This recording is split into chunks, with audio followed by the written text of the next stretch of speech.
তো প্রত্যেককে ওয়েলকাম আমার চ্যানেলে। আজ আমি তোমাদের ডাব্লিউবিসিএস এর সিলেবাস অ্যান্ড কিছু বুক লিস্ট নিয়ে ডিসকাস করব ফর বিগিনার্স, অর্থাৎ যারা 2021 সালে ডাব্লিউবিসিএস এক্সাম প্রথম দিতে চলেছো। তো আমি কিছু বুক লিস্ট বানিয়েছি, তো দেখে নেওয়া যাক। প্রথমে আসি ডাব্লিউবিসিএস যে pattern, exam pattern or syllabus নিয়ে। প্রথমে সিলেবাসের মধ্যে বলছি, ডাব্লিউবিসিএস প্রধানত তিনটি পর্ব রয়েছে। প্রথমে আসছে প্রিলিমস অর্থাৎ প্রারম্ভিক পর্ব, নেক্সট মেন্স অর্থাৎ অন্তিম পর্ব, অ্যান্ড লাস্ট পার্সোনালিটি টেস্ট অর্থাৎ ইন্টারভিউ পর্ব। এই তিনটি পর্ব অতিক্রম করলে একজন অ্যাসপিরেন্ট বা ক্যান্ডিডেট ডাব্লিউবিসিএসের যে চারটি গ্রুপ রয়েছে অর্থাৎ এবিসিডি, এই চারটি গ্রুপে অবতীর্ণ হতে পারে। তো প্রথমে আসবো প্রিলিমস নিয়ে। প্রিলিমসে 200 নাম্বার থাকে, প্রধানত 25 করে 8টা সাবজেক্ট ভাগ করা হয়েছে। প্রথমে আসছি ইংলিশ কম্পোজিশনে। ইংলিশ কম্পোজিশনে 25 মার্কস রয়েছে। নেক্সট জেনারেল সায়েন্সে 25 marks. Next current affairs 25 marks. History of India 25 marks. National movement 25। Indian polity and economy 25। General mental ability অর্থাৎ জিআই 25 মার্কস। Geography 25 marks. এই ছিল প্রিলিমস অর্থাৎ প্রারম্ভিক পর্বের এক্সামের সিলেবাস। নেক্সট যাবো মেন্সের সিলেবাস অর্থাৎ অন্তিম পর্ব। মেন্সে প্রধানত 6টা কম্পালসারি পেপার রয়েছে, অর্থাৎ মেন্সে 1200 নম্বর রয়েছে। অ্যান্ড নেক্সট অপশনাল অর্থাৎ ঐচ্ছিক বিষয় হিসেবে একজন ক্যান্ডিডেট অর্থাৎ এবি গ্রুপের জন্য এটি ধরা হয়েছে 200 করে 400 নম্বর। অ্যানি সাবজেক্ট চয়েস অর্থাৎ বেঙ্গলি, ইংলিশ, হিস্ট্রি, জিওগ্রাফি, যে যা খুশি যে কোনো একটি সাবজেক্ট নিতে পারে, 200 নাম্বার করে। দুটো পার্ট রয়েছে। প্রথমে আসি মেন্সের যে 6টি কম্পালসারি পেপার সেগুলির ডিসক্রিপশন। প্রথমে আসছে বেঙ্গলি পেপার 1-এ বেঙ্গলি, হিন্দি, উর্দু, নেপালি ও সাঁতালি যে কোনো একটি সাবজেক্ট চয়েস করতে পারো মাদার টাং হিসাবে। সেটি রয়েছে ডেসক্রিপটিভ অর্থাৎ বর্ণমূলক বাক্য। এর মধ্যে রয়েছে প্রবন্ধ, রচনা, অনুবাদ এটসেট্রা, 200 নাম্বার রয়েছে। নেক্সট আসছে ইংলিশ ডেসক্রিপটিভ পেপার, যার মধ্যে রয়েছে তোমাদের paragraph, report, precis, translation etcetera. Next থাকছে পেপার 3 এর মধ্যে থাকছে Indian history and national movement, তার সাথে থাকছে জিওগ্রাফি, মিলিয়ে 200 নাম্বার। নেক্সট পেপার 4 এর মধ্যে থাকছে science and technology, environment, GK and current affairs, মিলিয়ে 200 নাম্বার মার্কস। অ্যান্ড 5 বলছে ইন্ডিয়ান পলিটি অ্যান্ড ইকোনমি, মিলিয়ে 200 মার্কস। অ্যান্ড 6 পেপার বলছে অ্যারিথমেটিক অ্যান্ড রিজনিং, মিলিয়ে 200 নাম্বার মার্কস থাকছে। প্রথমে আসি এবারে যে বলেছিলাম প্রিলিমসে ইংলিশ কম্পোজিশনের সিলেবাস 25 মার্কস রয়েছে, যার মধ্যে রয়েছে গ্রামার পোর্শন, তার মধ্যে রয়েছে তোমাদের idiom, one word, voices, narration, এছাড়া আদার্স, গ্রামার, আর্টিকেল, প্রিপোজিশন এগুলি রয়েছে।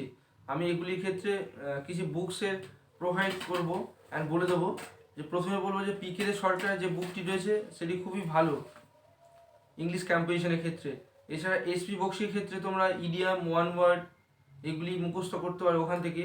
অ্যান্ড লুসেন্টের যে অবজেক্টিভ ইংলিশ বইটি রয়েছে ওটিতে প্রচুর পরিমাণে প্র্যাকটিস সেট রয়েছে, যেটি করলে আমি বলতে পারি তোমাদের ইংলিশে অন্তত 15 থেকে 20 নাম্বার হেসে খেলে তুলে দেবে যদি পারো তো ইংলিশের ক্ষেত্রে। নেক্সট আবার জেনারেল সায়েন্স ছিল অর্থাৎ প্রিলিমসের ক্ষেত্রে 25 মার্কস। অ্যান্ড মেন্সে যে ছিল সায়েন্স অ্যান্ড টেকনোলজি, তিনটি নিয়ে বলবো। তিনটি ক্ষেত্রে বলবো যে প্রথমে তোমার জেনারেল সায়েন্সের ক্ষেত্রে যে বেঙ্গলি ভার্সনের ওল্ড সিলেবাসে 9-10 যে জীবনবিজ্ঞান অ্যান্ড ভৌতবিজ্ঞান অর্থাৎ ফিজিক্যাল সায়েন্স অ্যান্ড লাইফ সায়েন্সের বুকটি ছিল, ওটি প্রথমে বেসিক কনসেপ্ট ক্লিয়ার করার জন্য পড়তে পারো। দেন বলবো তোমাদের এনসাইক্লোপিডিয়া অফ সায়েন্স বইটি কিনতে পারো, খুবই helpful general science and science and টেকনোলজির ক্ষেত্রে। এটি প্রিলিমস অ্যান্ড মেন্সে কাভার হয়ে যাবে সিলেবাস। অ্যান্ড লুসেন্টের যে ডেসক্রিপটিভ অ্যান্ড অবজেক্টিভ বইটি রয়েছে সেটিও খুব ভালো বই, কিনলে general science, science and technology complete হয়ে যাবে সিলেবাস। নেক্সট আসছে কারেন্ট অ্যাফেয়ার্সের ক্ষেত্রে যে প্রিলিমসে থাকে 25 মার্কস অ্যান্ড মেন্সেও রয়েছে কারেন্ট অ্যাফেয়ার্স। এগুলির ক্ষেত্রে আমি তোমাদের বলবো যে বেঙ্গলি ভার্সনের যে অ্যাচিভার্স ম্যাগাজিন খুবই ভালো, এছাড়া প্রতিযোগিতা পরিপ্রেক্ষিত নিতে পারো। অ্যান্ড ইংলিশ ভার্সনের ক্ষেত্রে বলবো যে তোমাদের প্রতিযোগিতা কিরণ দর্পণ এগুলি খুবই হেল্পফুল। এছাড়া বলবো যে স্বপ্ন ডট ইন বলে একটি ওয়েবসাইট রয়েছে যেটিতে তোমরা daily, monthly and weekly current affairs পেতে পারো। এছাড়া কারেন্ট অ্যাফেয়ার্সের প্রসঙ্গে আমি একটা কথাই বলবো যে তোমরা কারেন্ট অ্যাফেয়ার্সগুলি প্রতিদিন ডেলি তোমাদের একটি আলাদা খাতা বানাতে পারো কারেন্ট অ্যাফেয়ার্সের জন্য, যেটিতে বিভিন্ন পার্ট পার্ট করে ভাগ করে দিতে পারো। For example author and books, appointment, ranking, next রয়েছে থিম ডেস এক্সেট্রা। এইভাবে ভাগ ভাগ করে 2-3টে পেজ ছেড়ে দিয়ে প্রতিদিনের যে কারেন্ট অ্যাফেয়ার্স সেগুলি খাতায় তুলে রাখলে বছর শেষে প্রচুর কারেন্ট অ্যাফেয়ার্স অনেকটা মনে থাকবে, আয়ত্তের মধ্যে থাকবে। কেবল ডাব্লিউবিসিএস না, ওয়েস্ট বেঙ্গলে যে কোনো এক্সাম, এছাড়া সেন্ট্রালে এসএসসি অর্থাৎ স্টাফ সিলেকশন কমিশন, ব্যাংকিং বলবো না, রেলের ক্ষেত্রেও হেল্পফুল হবে এইভাবে কারেন্ট অ্যাফেয়ার্স বানালে। তো বুঝতে পারছো এইভাবে করলে অনেক পরীক্ষার ক্ষেত্রে কারেন্ট অ্যাফেয়ার্স তোমাদের মোটামুটি পেরে যাবে তোমরা। নেক্সট যাবো history of India. History of ইন্ডিয়ার ক্ষেত্রে বলবো, প্রিলিমস অ্যান্ড মেন্সের ক্ষেত্রে বলবো, প্রথমে বলবো যে জীবন মুখার্জি যে 9-10 ওল্ড সিলেবাসে বইটি ছিল, ওই বইটি প্রথমে বেসিক কনসেপ্ট ক্লিয়ার করার জন্য পড়তে পারো। দেন বলবো তোমাদের যে পুনম দালাল দাহিয়া ম্যামের যে বইটি রয়েছে খুবই ভালো বই, ওই বইটি তোমরা খুব ভালোভাবে পড়তে পারো, পড়লে মোটামুটি কমপ্লিট হয়ে যাবে। এছাড়া তোমরা ফর প্র্যাকটিসের জন্য কৃষ্ণা রেড্ডি বইটি কিনতে পারো, প্রচুর হিউজ প্র্যাকটিস সেট এমসিকিউ রয়েছে ওই বইটির মধ্যে। বইটি ডেসক্রিপটিভ পড়তে বলবো না, কারণ বইটিতে প্রচুর চ্যাপ্টার রয়েছে। তোমাদের পুনম দালালের বই পড়লে মোটামুটি কমপ্লিট হয়ে যাবে মেন্সে। আর কৃষ্ণা রেড্ডির ক্ষেত্রে কেবলমাত্র ওখান থেকে এমসিকিউ প্র্যাকটিস করতে পারো, দ্যাটস এনাফ। এছাড়া বাজার চলতি আরও অনেক বই রয়েছে, যেমন তোমাদের লুসেন্টের বই রয়েছে, এছাড়া তোমাদের আরও এক্সেট্রা বই রয়েছে বাজারে। নেক্সট যাবো ন্যাশনাল মুভমেন্ট ক্ষেত্রে অর্থাৎ স্বাধীনতা সংগ্রাম। এক্ষেত্রে আমি বলবো যে জীবন মুখোপাধ্যায় বইটা পড়েছিলে ওটি পড়বে। নেক্সট তোমাদের রাজীব ভাই স্যার যে বইটি খুবই হেল্পফুল, ওটি পড়তে পারো, পড়লে মোটামুটি ন্যাশনাল মুভমেন্টের ক্ষেত্রে আর কোনো অসুবিধা হবে না। নেক্সট যাবো ইন্ডিয়ান পলিটি ক্ষেত্রে বলবো যে একটি মাত্র বই রয়েছে বাজারে, এম লক্ষ্মীকান্ত, ওর কোনো বিকল্প বই হয় না। কেউ যদি বাংলা ভার্সনে পড়তে চাও, প্রথমে বলবো অনাদি কুমার স্যারের বইটি পড়তে পারো।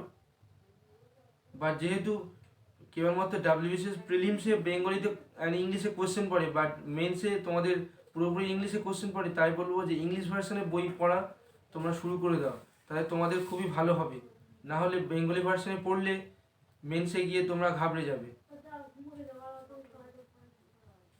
নেক্সট যে Indian economy with reserve bank বিসিএসে থাকে, যে সেক্ষেত্রে বলবো তোমাদের প্রথমে বলবো যে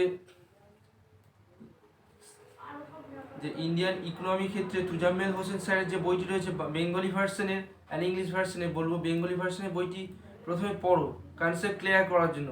নেক্সট বলবো যে রিসেন্টলি নিতিন সিংহানিয়া স্যার যে ইন্ডিয়ান ইকোনমিক বইটা বার করেছে সেটি খুবই helpful for WBCS prelims and men's এক্সামের ক্ষেত্রে। ওখানে প্রচুর কারেন্ট টপিকস নিয়ে ডিসকাস করা হয়ে থাকে। তো ওই বই দুটি মোটামুটি কমপ্লিট করতে পারলে আর ইন্ডিয়ান ইকোনমিক্সের ক্ষেত্রে কোনো অসুবিধা হবে না। এবার আমি বলে রাখি যে ইন্ডিয়ান পলিটি অ্যান্ড ইকোনমিক এই দুটি সাবজেক্ট থেকে রিসেন্টলি প্রচুর কারেন্ট টপিক এক্সামে এসে থাকে ফর ডাব্লিউবিসিএস মেন্সে। সেক্ষেত্রে বলবো প্রচুর পরিমাণে ম্যাগাজিন অ্যান্ড পেপার ফলো করো। সেক্ষেত্রে তোমরা পলিটি ক্ষেত্রে বিভিন্ন রাজনীতি, ইন্ডিয়ান অ্যান্ড ইকোনমিক ক্ষেত্রে ইন্ডিয়ান যে কারেন্ট জিডিপি, এছাড়া আলাদা ট্যাক্স থেকে শুরু করে বিভিন্ন ধরনের যে এক্সাম এসে থাকে সেক্ষেত্রে হেল্পফুল হবে। নেক্সট যাবো যে জেনারেল মেন্টাল অ্যাবিলিটি অর্থাৎ জিআই পেপার ছিল মেন্স অ্যান্ড প্রিলিমসে, সেক্ষেত্রে বলবো আর.এস. আগারওয়াল স্যারের বইটি খুবই হেল্পফুল, কিন্তু মোটামুটি কমপ্লিট হয়ে যাবে মেন্স অ্যান্ড প্রিলিমস। নেক্সট রয়েছিল জিওগ্রাফি ক্ষেত্রে বলবো যে প্রথমে বলবো 9-10 যে ওল্ড সিলেবাসের জিওগ্রাফি বই সেটি কনসেপ্ট ক্লিয়ার করার জন্য পড়তে পারো। দেন কার্তিক চন্দ্র মন্ডল স্যারের বেঙ্গলি ভার্সনের বই, অ্যান্ড লাস্ট মাজিদ হোসেন স্যারের বইটি কমপ্লিট করলে মোটামুটি জিওগ্রাফি প্রিলিমস মেন্স কাভার হয়ে যাবে। অ্যান্ড নেক্সট অ্যারিথমেটিক অর্থাৎ পাটিগণিতের ক্ষেত্রে বলবো যে RS আগারওয়াল অ্যান্ড অ্যারিহ্যানদের অবজেক্টিভ যে বইটি রয়েছে, এই দুটি মোটামুটি কমপ্লিট করলে তোমাদের WBCS সিলেবাস পুরোপুরি কমপ্লিট হয়ে যাবে। সো এই ছিল আমার কিছু বুক লিস্ট। সো আশা করি ভিডিওটি যদি ভালো লেগে থাকে অবশ্যই লাইক, শেয়ার অ্যান্ড সাবস্ক্রাইব করতে ভুলবেন না। নমস্কার।